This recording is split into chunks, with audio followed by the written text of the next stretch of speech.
जो तरह तरह के खाने खाते हैं ना, जो बिरयानियां और जो मटन और कौरमे आप खाते हैं, शरीयत के अंदर आपकी बीवी के ऊपर लाजिम नहीं है कि वो आपको पका कर दे। शरीयत में आपकी बीवी आपके बच्चे को दूध पिला रही है, वो अगर कहे ना कि मैं आपके बच्चे को दूध पिला रही हूँ तो इसकी आपने मुझे उजरत देनी है, मुझे पैसे देने हैं, तो शर्रन आपको उसकी उजरत देना पड़ती है। आपने हकमार हुकूक ज़ौजियत अदा करने के लिए दिया है, यानी बीवी के लिए खामद के हकूक भी हैं और खामद के जिम्मे बीवी के हकूक भी हैं।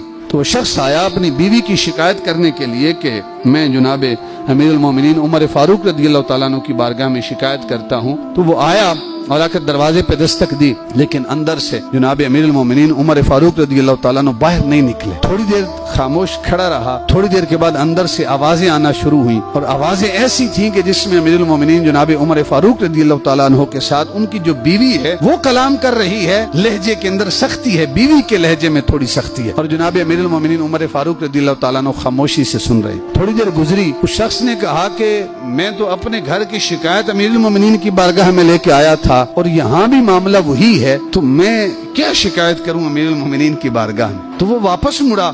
थोड़ी देर के लिए जनाब उमर फारूक रज़ियल्लाहु तआला अन्हु बाहर निकले तो आपने उस शख्स को आवाज दी, वो वापस मुड़ा।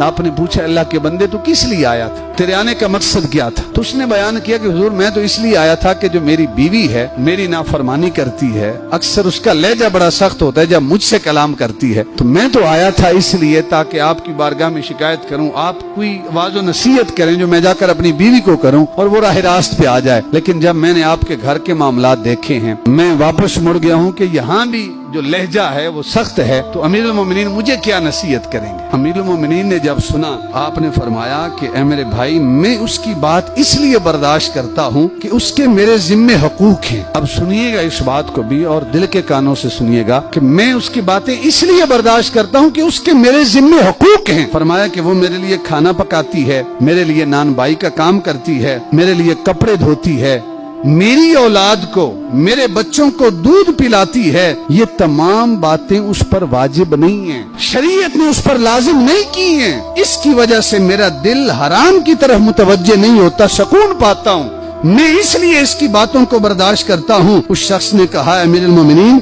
मेरी बीवी का भी यही हाल है। अमीरुल मोमिनीन रज़ियल्लाहु तआला अन्हु आपने फरमाया मेरे भाई तू भी इसकी बातें बर्दाश्त किया कर, थोड़ी सी मुद्दत है, हो सकता है बर्दाश्त करने से अल्लाह रब्बुल इज्जत इसका सिला हमें बरोज़े क़यामत अता फरमाए। मैं ये लाला मूसा के करीब एक शहर में गया ना, तो वहाँ एक मली साहब थे। मली तो उनके घर मेरा खाना था, तो खाना खा रहे थे तो वो मली साहब कहते हैं कि मैं बड़ा मेहमान नवाज हूँ। मैंने कहा बड़ी अच्छी बात है। मैंने कहा कि एक बात ये भी याद रखें, आप मेहमान नवाज तो हैं लेकिन आपकी मेहमान नवाजी में आपकी बीवी का भी बड़ा किरदार है, बड़ा अमल दखल है। कहते वो कैसे? मैंने कहा कि आप बाजार से सब्जी तो लेके आते हैं, गोश्त लेके आते हैं, चावल लेके आते हैं, आपकी बीवी आपको पका कर न दे तो क्या आप मेहमान नवाज बन सकते हैं? कहते हजरत साहब ये तो है, बीवी पकाती है तो मैं मेहमानों की मेहमान नवाजी करता हूँ। मैंने कहा कि ये उसकी मेहरबानी है जो आपको पका के देती है, उस वजह से आप मेहमान नवाज मशहूर हैं, लिहाजा कुछ मेहरबानी और कुछ जो है उसका भी जो है शुक्रिया अदा किया करें।